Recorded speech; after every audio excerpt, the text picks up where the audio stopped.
I sneak past him to the best of my abilities, and he's making weird sounds like an arachnid would make. Hey, welcome back to my channel. Today is going to be a little bit different. In this video, I am going to read from my dream journal, an excerpt or two. In these dreams that I will be reading to you today, I was a child runaway. Let's get to it. Now, let's see. Okay, not the one where I gave birth to a litter of kittens. Never that one. Here we are. I was a foster child. I lived in a large wood foster home with a handful of other kids. We were all playing about until it was nap time. I began to pretend to be asleep on the floor behind the couch while the other kids were being punished for being awake. Now, I did not like our caretaker, Miss Hans. I thought she was totally mean and wanted to run away from her, so I decided to make my escape. At the first chance of an opening, I quickly ran out the door.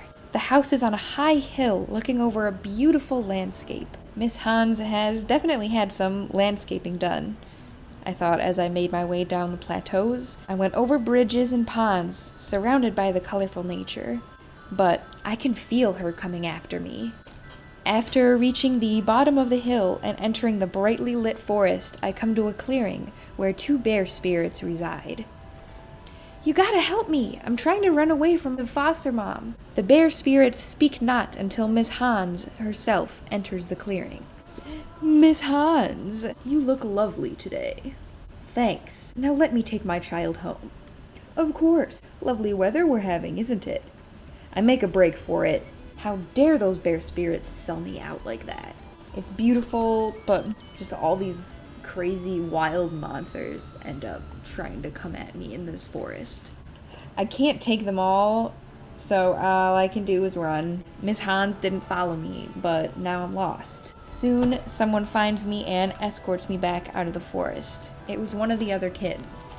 Since I had that experience running through the forest, I feel stronger somehow, and decide to go back after a long adventure. Because now, even though I couldn't take those monsters, I feel like I could definitely take on Miss Hans herself. We reach the clearing once more and tell off the two bear spirits for allowing Miss Hans to take me. "How dare you, bear spirits? How could you betray me like that?" "We did no such thing. I have no recollection of such a transaction." It's beyond me how they couldn't take responsibility for their actions and their words. So I just let it go and return to the mansion where I spend the rest of my foster child days locked up in the house. And that was the end of the first excerpt. I hope you enjoyed it somewhat. Now, there's another dream in here where I also was a child and I ran away, so let's read that one. In this dream, I was a little boy who has an older brother. Recently, however, he began morphing into something terrifying. He lives in the basement of our apartment. It's a very dark apartment where the fridge is always empty and all the food is mostly eaten. He doesn't seem to take care of me anymore like he used to. I can always hear him raging over video games, and I never see him anymore at all. I finally decide I need to run away. I sneak past him to the best of my abilities, and he's making weird sounds like an arachnid would make. I ascend the stairs. Big Bro is always so loud, so I don't worry about making noise, because he won't be able to hear me over all the noise he's making.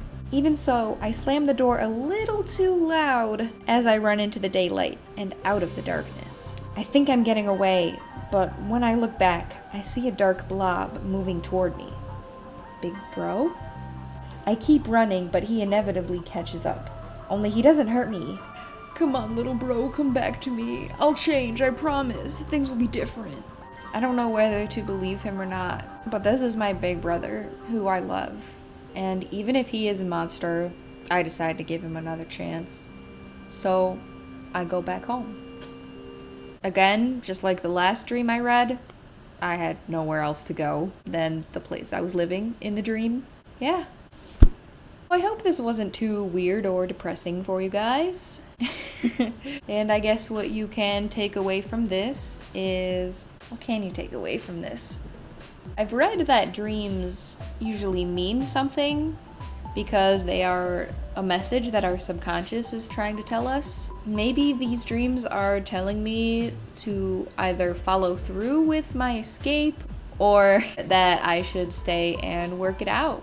I don't know, those are completely opposite advices. I think it's less about advice and more about parallels, metaphors, if you will. But I don't actually know what I'm talking about. These are just silly dreams I had, or not so silly. Well, thank you for watching.